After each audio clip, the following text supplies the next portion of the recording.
Wedding Ready Glow. This is me, Dr. Aisha Mehra, consultant dermatologist, and welcome to my digital channel. आज हम तमाम लड़के और लड़कियों से बात करेंगे जिनकी शादी में सिर्फ 4 हफ्ते से लेकर 12 हफ्ते का ड्यूरेशन रह गया है। आप चाहते हैं कि आपकी स्किन जो है आपके मेन डे के ऊपर ग्लो करे, ब्राइटन अप करे। तो आज हम उन पहलुओं पे नजर डालेंगे कि क्या क्या ऐसे स्किन के प्रॉब्लम्स होते हैं जो जब शादी होने वाली होती है तो आपको एड्रेस करने होते हैं और किस तरीके से आप उन कंसर्न्स को ट्रीट कर सकते हैं इन 12 हफ्तों के अंदर। सो बेसिकली सबसे पहले हम बात करेंगे कि एशियन स्किन के जो मसले हैं जिसके अंदर हमारी लड़कियां या लड़के जिन चीज़ों से गो थ्रू करते हैं उसके अंदर सबसे मेजर इश्यूज हैं पिगमेंटेशन का बनना, डार्क सर्कल्स का होना, पोर्स का खुलना और एक्नी प्रोड्यूस हो जाना। ये वो कंसर्न्स हैं जो कि हमारी एशियन स्किन के चैलेंजेस होते हैं और किस तरीके से हम उसको एड्रेस कर सकते हैं। सो सबसे पहले हम अपने ट्रीटमेंट ऑप्शंस को डिवाइड करेंगे। ऐसे कौन से ट्रीटमेंट्स हैं जिसके अंदर इंजेक्टेबल्स इन्वॉल्व ना हो और आप वॉक इन होके मशीन्स के साथ अपनी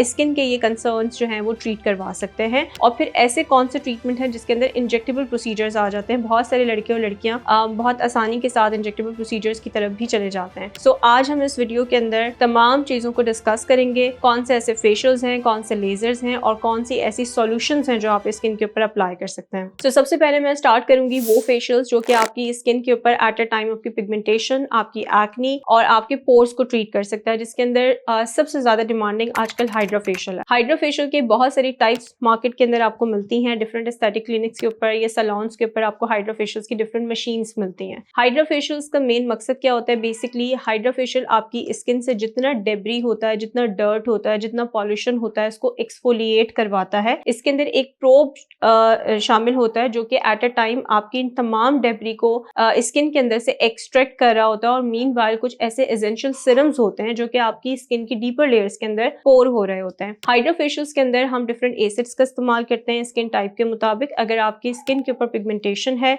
तो हम डिफरेंट टाइप्स ऑफ उसके अंदर एजेंट्स इस्तेमाल करते हैं। अगर आपकी स्किन एक्नी प्रोन है तो उसके लिए डिफरेंट टाइप्स ऑफ सीरम्स इस्तेमाल किए जाते हैं। और अगर हमें आपकी स्किन को सिर्फ और सिर्फ हाइड्रेशन देनी होती है, मीन्स कि अगर आपकी स्किन ड्राई हो रही है जैसे कि आजकल विंटर्स भी हैं और आप चाहते हैं कि आपकी स्किन पे बहुत अच्छा मॉइस्चर कंट्रोल हो जाए ताकि आपके मेन डे के ऊपर आपके मेकअप्स ज्यादा देर तक स्टे करें, तो उसके लिए हम डिफरेंट सीरम्स का इस्तेमाल करते हैं। हाइड्रा फेशियल के अंदर कुछ ऐसे प्रोब्स शामिल होते हैं जिसके अंदर हाई फ्रीक्वेंसी या रेडियो फ्रीक्वेंसीज होती हैं जो कि आपके पोर्स को टाइटन अप करती हैं। लेकिन डेफिनेटली ये आपको एक सिटिंग से फर्क नहीं पड़ता। इसके लिए आपको 2 to 3 सेशंस या उसके साथ समटाइम्स कॉम्बिनेशन ट्रीटमेंट ऐड करने होते हैं। डिपेंड करता है कि अगर आपकी शादी में 4 वीक्स रह गए तो हम उसके साथ कुछ ऐसे डिफरेंट ट्रीटमेंट्स या लेजर्स या फिर केमिकल पील्स या माइक्रो नीडलिंग्स ऐड करते हैं जो कि आपको जल्दी बेहतरी की तरफ लेकर चला जाता है। अगर आपकी वेडिंग के अंदर 4 हफ्तों से ज्यादा टाइम रह गया, मीन्स कि 12 वीक्स हैं या 6 मंथ्स हैं, तो हम और बेहतर तरीके से इसके अंदर कॉम्बिनेशन ट्रीटमेंट्स या नंबर ऑफ सेशंस ऐड करके आपकी स्किन को बेहतर कर सकते हैं। अगर आप स्किन वर्जन पर वॉक इन होते हैं तो हमने कुछ ऐसे कस्टमाइज्ड और फेशियल्स रखे हुए हैं जिसमें हमारे पास इंडिगो फेशियल है जो कि जिसके अंदर रेडियो फ्रिक्वेंसी शामिल है और वो आपकी स्किन के पोर्स को 1 सेशन के अंदर बहुत अच्छा मिनिमाइज कर सकता है। कुछ ऐसे सॉल्यूशंस का इस्तेमाल किया जाता है इसमें जो कि एट अ टाइम आपकी पिगमेंटेशन को, अनइवन स्किन टोन को या डार्कनिंग को भी एड्रेस कर रहा होता है। और इसी तरीके से कुछ ऐसे और फेशियल्स हैं जैसे मीजो ग्लो है या विटामिन फेशियल्स है जिसके अंदर एसेंशियल्स विटामिन या सीरम्स का इस्तेमाल करके आपकी डीप लेयर के अंदर उनको पोर किया जाता है, वहां से आपकी स्किन की रिजुवनेशन स्टार्ट होती है।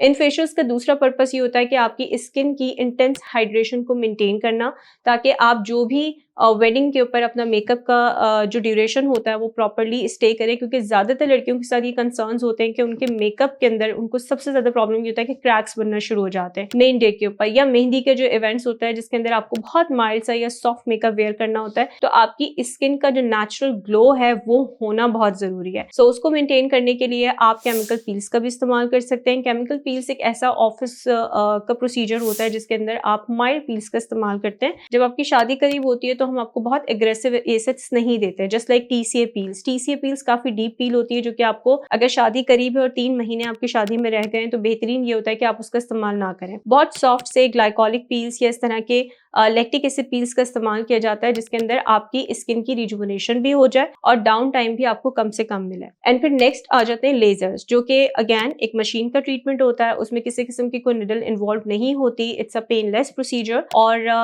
इसके अंदर सबसे बेस्ट होता है पीको लेजर। पीको लेजर एक ऐसा लेजर है जो कि आपकी पिगमेंटेशन, चाहे वो किसी भी रीजन की वजह से बन रही हो, कभी कभी होता है कि शॉपिंग्स बहुत ज्यादा हुई हुई होती हैं और सन टैनिंग हो जाती है, तो उसकी वजह से भी, या सन एक्सपोजर, जो बच्चियां यूनिवर्सिटी गोइंग होती हैं या जो लड़कियां ऐसी हैं जो ऑफिस गोइंग हैं और शादी के एंड डे तक उनको काम करना होता है, तो उनके लिए ये बहुत आइडियल प्रोसीजर होता है। इसके अंदर किसी किस्म का कोई डाउन टाइम नहीं होता। आप इसकी सिटिंग्स 10 डेज अपार्ट भी ले सकते हैं, आप इसकी सिटिंग वंस अ वीक भी ले सकते हैं। ये टेलर्ड किया जाता है according to your skin type और कितने ड्यूरेशन से, कितने गैप से हमने आपको ये किस एनर्जी पे ये लेजर ट्रीटमेंट देना होता है। लेजर्स के लिए आई वुड रेकमेंड कि आप सैलून्स की बजाय एस्थेटिक क्लिनिक्स का इंतखाब करें, क्योंकि एस्थेटिक क्लिनिक के ऊपर जो डॉक्टर्स होते हैं उनको ये पता होता है कि आपकी स्किन टाइप के अकॉर्डिंगली उन्होंने क्या एनर्जी रखनी है, बिकॉज इसके अंदर आपकी स्किन के ऊपर डैमेज के चांसेस भी होते हैं। Now coming to the injectable procedures, वो ट्रीटमेंट जिसके अंदर इंजेक्शंस का इस्तेमाल किया जाता है, उसके अंदर अगर आपके पास टाइम बहुत कम है, जस्ट 4 वीक्स का ड्यूरेशन है, तो सबसे बेस्ट ट्रीटमेंट होता है इंजेक्टेबल कोलेजन, जो इस टाइम पे हम ऑफर कर रहे हैं। और 4 वीक्स के अंदर ही आप अपनी स्किन के अंदर एक मेजर डिफरेंस फील करते हैं। आपकी पिगमेंटेशन ट्रीट होती है, इवन कि अगर आपको मेलाज्मा है तो वो भी बेहतर होता है। और कुछ ब्राइड्स का या ग्रूम्स का कंसर्न ये होता है कि उनको एक्ने हुई होती है किसी जमाने में, उसकी वजह से स्कार्स रह जाते हैं आपके चेहरे के ऊपर। तो अगर आप उन स्कार्स को 4 वीक्स के अंदर 80 to 90% रिड्यूस करना चाहते हैं, तो कोलेजन ट्रीटमेंट इंजेक्टेबल फॉर्म के अंदर इज द बेस्ट चॉइस। और वो आपको 4 वीक्स के अंदर ही आपके डार्क सर्कल्स को मिनिमाइज करता है, पिगमेंटेशन को ट्रीट करता है, आपके पोर्स को कम करता है, आपकी फाइन लाइंस को बेहतर करता है और इसके साथ आपके एक्ने स्कार्स को भी एड्रेस करता है। The next is basically PRP या PRF विद माइक्रोनीडलिंग। ये एक ऐसी टेक्नोलॉजी है जिसके अंदर बहुत सारे लोग ये चाहते हैं कि हमें आर्टिफिशियल सोर्स से कोई चीज ना लगवाई जाए और हमारी अपनी ही बॉडी के कुछ ग्रोथ फैक्टर्स को इस्तेमाल करके हमें रिजुवनेट किया जाए। सो उसके अंदर ये एक बेहतरीन ऑप्शन होता है जिसके अंदर हम आपका ब्लड लेते हैं, ब्लड लेने के बाद उसको सेंट्रीफ्यूज करते हैं। सेंट्रीफ्यूज करने के दौरान में हमें आपको कुछ ग्रोथ फैक्टर्स या प्लेटिलेट रिच फिब्रिन, हम कुछ ऐसे फैक्टर्स निकालते हैं जो कि आपकी स्किन हीलिंग के लिए, आपकी स्किन की इंटीग्रिटी के लिए बहुत अच्छा होता है।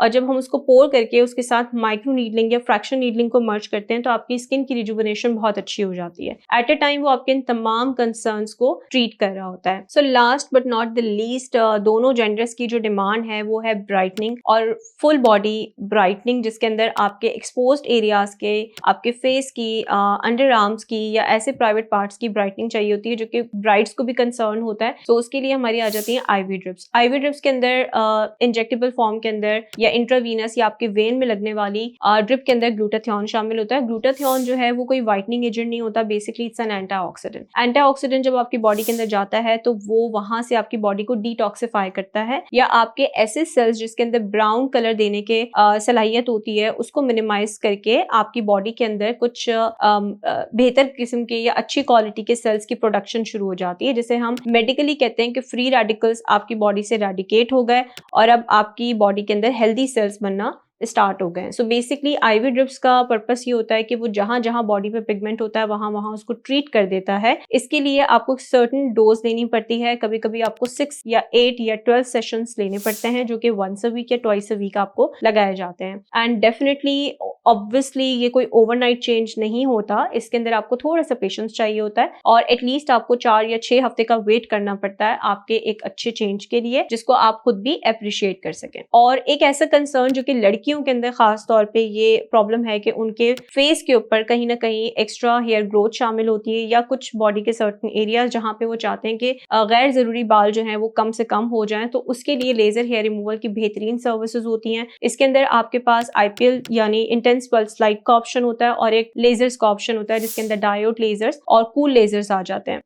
IPL जो है वो कंपैरेटिवली आपको इतने अच्छे एशियन स्किन पे रिजल्ट नहीं दे पाते जितने कि आपको लेजर्स डिवाइसेस दे पाती हैं। और इसके अंदर भी आपको सेशंस देने होते हैं। अगर आप पर्टिकुलरली कूल लेजर्स की या सोप्रानो लेजर्स की बात करते हैं तो उसका ये फायदा होता है कि आपको वो हॉट महसूस नहीं होता, उसके अंदर आपको ऐसा पेन नहीं होता और आप इजीली अपना लेजर का सेशन कंडक्ट कर सकते हैं। इनिशियली आपको 6 सेशंस लेने होते हैं कंसेक्यूटिवली, डिपेंड करता है कि आपके बालों की ग्रोथ क्या है, उसके हिसाब से आपको 6 सेशंस के अंदर काफी रिडक्शन हो जाती है। देन फिर आप मेंटेनेंस पे चले जाते हैं जो अपनी शादी के बाद भी कैरी ऑन कर सकते हैं। सो दिस इज व्हाट, अगर आप इंजेक्टेबल इंजेक्टेबल्स या नॉन इंजेक्टेबल प्रोसीजर्स की तरफ आना चाहते हैं तो उसके लिए आपके लिए बेहतरीन अपॉर्चुनिटीज होती हैं कि आप एटलीस्ट 12 वीक्स माइंड में रखें, और अगर आपके पास 6 महीने मौजूद हैं तो वो बहुत ज़्यादा और मजीद बेहतर हो जाता है। इसके अलावा कुछ स्किन केयर रूटीन है जिसको हम इग्नोर नहीं कर सकते। ये तमाम ट्रीटमेंट्स के साथ साथ कुछ एसेंशियल्स स्किन केयर होती हैं जो कि आप अपनी वेडिंग से पहले ज़रूर इस्तेमाल करना शुरू कर दें, जिसमें सबसे पहली चीज़ है सनब्लॉक। जब आपकी वेडिंग की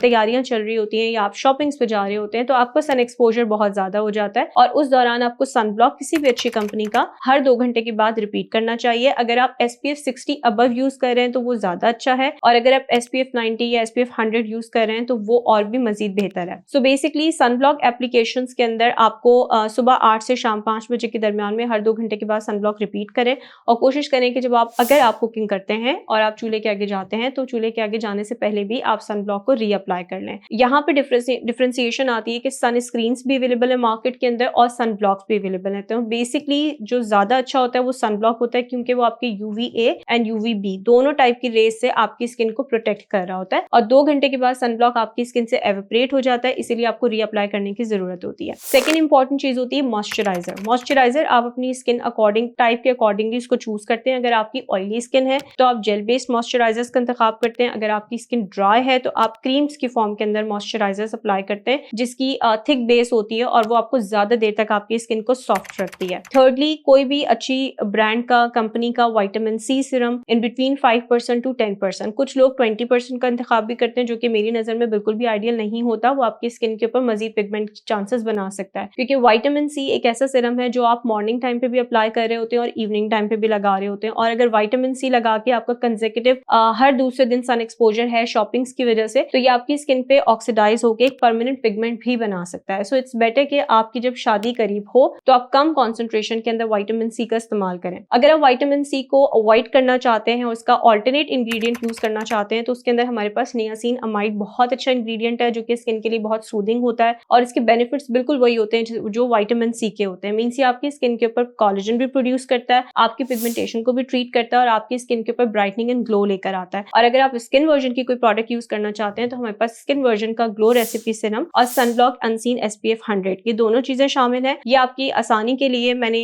इसको एक्सप्लेन किया है, क्योंकि अनसीन SPF 100 के अंदर हमने जेल बेस्ड फॉर्मुलेशन रखी है, जो कि आप अगर अपनी फाउंडेशन या मेकअप लेयर के ऊपर भी 2 घंटे के बाद रिपीट करते हैं तो आपकी फाउंडेशन या मेकअप लेयर डिस्टर्ब नहीं होती। And because this is SPF 100 तो ये आपको 99% ब्लॉकेज देता है अगेंस्ट UV रेज। और ग्लो रेसिपी सीरम जो है वो एक पिंक कलर का सीरम है जिसके अंदर बहुत सूदिंग सी फॉर्मुलेशन है, जिसमें नियासिनामाइड एंड अल्फा ऑर्बिटिन की कॉम्बिनेशन शामिल है, और ये आप 2 टाइम्स इस्तेमाल कर सकते हैं। मींस कि आप मॉर्निंग में भी यूज कर सकते हैं और बेड टाइम पे भी यूज कर सकते हैं। आई होप कि ये इन्फॉर्मेटिव वीडियो आपके लिए बहुत ज्यादा यूजफुल होगी, एंड इफ यू वांट कि मैं कुछ ऐसी चीजें जो अनएक्सप्लेन रह गई हैं तो आप हमारे कमेंट सेक्शन के अंदर हमें बता सकते हैं, और नेक्स्ट टॉपिक हमें किससे बात करनी चाहिए आप वो भी रिकमेंड कर सकते हैं। So thank you so much, stay tuned with us and do subscribe this channel.